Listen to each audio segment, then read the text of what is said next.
We are turning our attention, though, to tonight's Champions League action, and I'm delighted to say John Brewin is with us on the line. Good morning to you, John.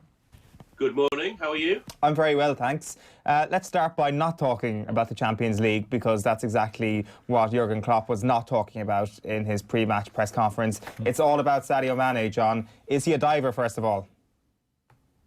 I think, like many modern professionals, he is aware of the concepts of contact and will try and make the most of it when he can. Let's put it that way. He's obviously a little bit irked by this, and he's kind of mystified by the idea that Pep Guardiola even had time in the aftermath of last weekend's 3 o'clock kickoffs to actually think about this, to actually hear about this, and then to subsequently make a public utterance about this. And he probably has a point. I mean, Klopp says his brain isn't big enough to think about the Manchester City game at that point, that he had a midweek fixture to worry about.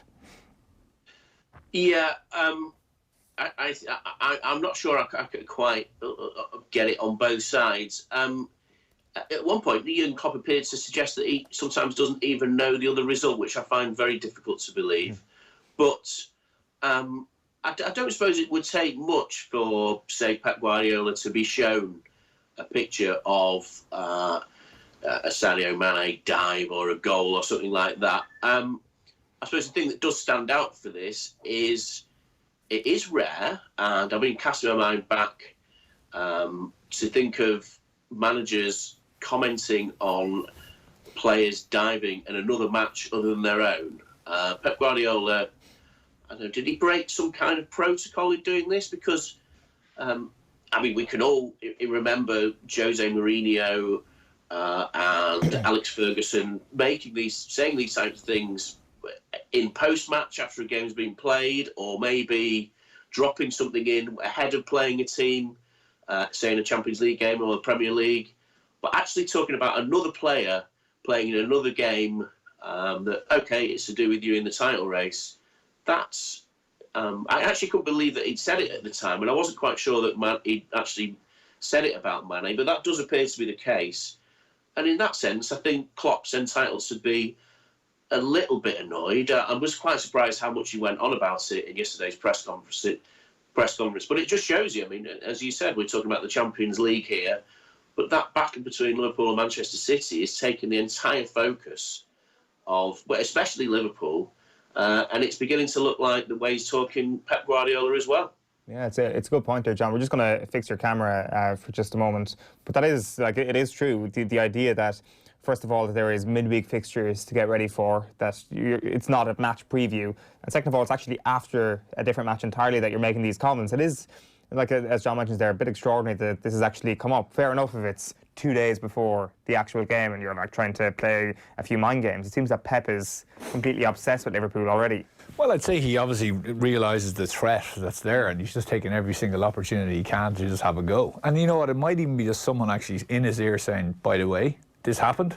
Do you want to say something about it? And he say, yeah, well, listen, yeah, just put something out there. You know, it doesn't take a whole lot. You know, really, yeah, you can, you know, to look at the incident, 15 seconds. You know, so Klopp is trying to say, like, you know, Klopp is trying to give this, this opinion of, well, I don't really think about you, but you can be damn sure that Klopp is thinking about them constantly as well, and will take any opportunity that he gets now to have a go. Yeah. So, you know, but like it's. I think the underlying current obviously is that Guardiola obviously realises, you know, he's under a bit of pressure. He realises, and he's trying everything that he can to try and win the mind game battle. Yeah, it seems, John, that Pep has become, I don't want to say consumed by Liverpool, but in terms of kind of an opposition in his tenure as a Premier League manager, this is obviously the biggest opposition beast he's ever had to come up against. And for a manager of his level of detail, you can't really be surprised that he's got this level of obsession about Liverpool. No, not at all. And I suppose you've got to consider, I mean, the thing is, how many races has Pep Guardiola been involved in? There weren't too many in Germany. In fact, there were no title races it was involved in. Bayern just cruised to it. Manchester City in his first season finished fourth, were way off the title race when Chelsea blazed to the league. So that rivalry between him and Jurgen Klopp is the first he's had since that rivalry with Jose Mourinho back in 2011-12. And what you've got there, and if you look back to that, that was a time when was widely said, wasn't it, that Pep Guardiola struggled with that rivalry. That he took a year out of football after that. He couldn't cope with it. I don't think anyone could doubt that pressure gets to Pep Guardiola. You'd definitely say he thrives on pressure. I mean, look back on that Amazon documentary that they did a year or two ago, and this is a guy that gets brutally intense over a game against Burton Albion. So you've got them playing Liverpool, and this is the best Liverpool team for 30 years, and a team that really do have the whip hand in the title race.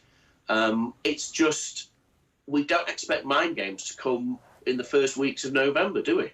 No, it's true. It's almost as if Guardiola is conscious that he needs to completely blow his mind in terms of focusing on an opposition, because that is the only way he can achieve peak Pep. That is, like, he knows that eventually he's going to burn out, but he still has to do this thing. And maybe is this the first sign that Pep is close to that next stage of burnout, that he is close to that next stage where he does need to take a break again for a couple of years, because there has been some signs and there has been some suggestions over the last couple of months that perhaps he is thinking that way. Well, yeah, I mean, on a personal note, his wife moved back to Spain. Now, Manchester City tell us that nothing to worry about there. That's just a simple arrangement, and that's not going to affect these contracts at Manchester City.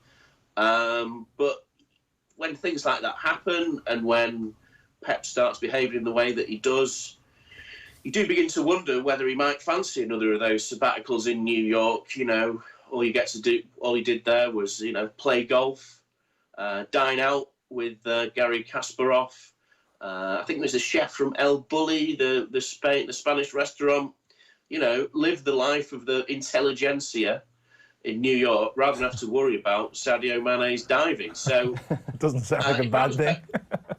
Well, if I was Pep Guardiola and I'd earned, rumoured, I was reading Private Eye, and they said he'd earned something like £20 million a year, then you can go to New York and you can think about Catalan independence there rather than having to worry about whether he can fit Nicolas Otamendi in his team. The way that Pep Guardiola drives himself, it's apparent to all of us. There's that thing that he doesn't eat on the day of the game, and he becomes wraith-like. And look at the way that he kicked off with John Stones when John Stones didn't have his gear on the other day. The pressure's getting to him, but as you said, he does really. That it's all about it for Pep, and it is that point where he will burn out. And if anyone's going to burn him out at the moment, it could be Liverpool. Like you mentioned the Jose Mourinho-Pep Guardiola rivalry previously. It was absolutely epic. It seems to me that you couldn't pick two further apart managers in their philosophy, and especially in terms of how they treat their players, than Jurgen Klopp and Jose Mourinho. But is there some sort of common thread at all there, John, that does irk Pep, or that does have an ability to get Pep wound up a little bit between Klopp and Jose? Well, I think you'll find that these managers don't like other managers who might be as good as them. Now, Jose Mourinho and Jurgen Klopp are not especially close. But last season, it did seem to be reasonably sporting. It wasn't a Fergie v Wenger situation at all. And it was probably the best title race since back in those days. But I suppose the Fergie v Wenger thing, that went on over a few years, and certain theatres of war are open between the two, and then you've got this situation where when players are seen to dive, that becomes something that you can pick on. Pep Guardiola, all these big managers are slightly petulant there. They've got big egos. Pep Guardiola, in the press conference situation, there is something of the bottom lip stuck out quite a lot of the time, isn't there? There's a slightly childish element to him at times, and the way that he deals with the media, and the way he deals with questions he thinks are not the type of question that someone like Pep Guardiola should have to be answering. I think with Klopp is quite similar, and I think that may be it. Both are very driven people. both of them have a finite lifespan as manager. I mean, Klopp did 7 years at Mainz, 7 years at Dortmund, and I suppose we're coming up to 4 years at the club now. Could you really see Jurgen Klopp at Liverpool in 5 years? Probably not, because of the intensity with which he drives himself. So they're essentially turning the intensity that they have on each other at the moment.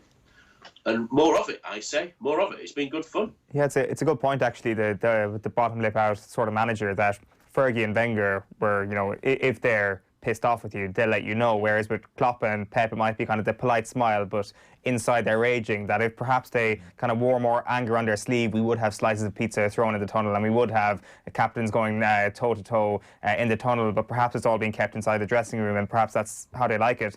Just before we move on, I presume Genk tonight at Anfield, John, you don't see any issue for Liverpool. I was actually reading this week that Jurgen Klopp's been practicing going down in training, that they've been practicing 3-1 down situations where they might go 2 men down in training as well, and that is kind of the preparation for the comebacks that they've had in recent weeks. But I don't imagine they're actually kind of making any predictions that are going to go down against Genk tonight.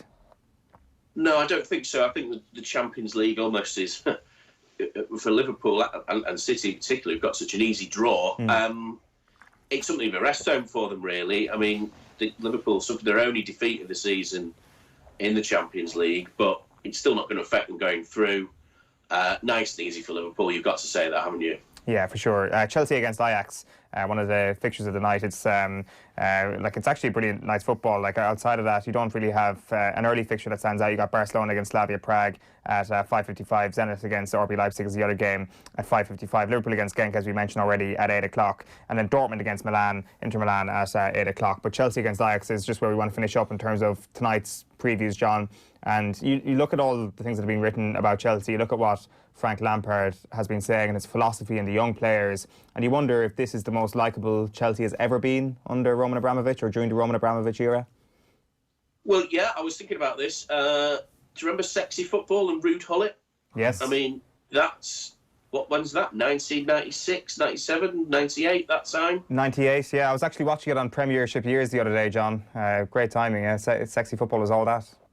Yeah. I mean, Chelsea were the entertainers of the Premier League back then, and it hasn't been that way. And that's the thing about Roman Abramovich, is that we're told, through those that pertain to know him, that he's always wanted Chelsea to play that Barcelona style of play. There was... 6 or 7 years ago, there was that point where he was trying to build a team, and it looked like to tempt Guardiola to Chelsea, when he started stacking up playmakers, Juan Mata and Oscar and Eden Hazard, and then he ended up with Rafa Benitez. But there you go. But yeah, and now you've got Frank Lampard, who is someone who... his Derby team last season were great to watch in the Championship. He's taken a hell of a step up. But Chelsea are playing football that, you'd switch your TV on to watch. And there will always be something exciting about having young players play for the club that brought them through. And I don't know, a month ago or so, when Kante got injured playing for France, and Frank Lampard was very annoyed about this, we thought about how it might affect Chelsea, but they haven't missed him at all. Slightly leaky at the back, but that's what a lot of entertaining teams are. And all credit to Frank Lampard. He's done a great job so far this season. Are you surprised with how effective the duo of Kovacic and Jorginho has been this season? Because they were signed as a Maurizio Sarri duo. They were assigned to be the practitioners of Sarri ball. And Frank Lampard is left to pick up the pieces in midfield and has done a better job than the manager who wanted these midfielders in there. So it is all credit towards the young players that he's brought through and had great success with. I think the midfield success that they've had, that is a huge thing that Frank Lampard has managed to achieve this season. Yes, yeah, it is. I think with Sarri, in Italian football, Sarri is probably considered a free spirit in the way that he runs his teams, but in English football, well, maybe not so much. And you remember, of course, that Manchester City wanted to buy Jorginho. Pep Guardiola was very annoyed that he didn't get him. And when he was playing for Chelsea last season, you thought, why would Pep Guardiola want this player who is so one-dimensional within his team? But Frank Lampard's brought something out of him. He supplied an assist at the weekend, which was something he didn't manage to do last season. And you've got a player there of real talent. And when you don't make him the focus of the team in the sense that Sarri had him having the ball almost all of the time, then you've got a player whose change of angles and passing ability is great for a team of young players of such speed. And Kovacic, 2 or 3 years ago, was regarded as such a player of such high talent.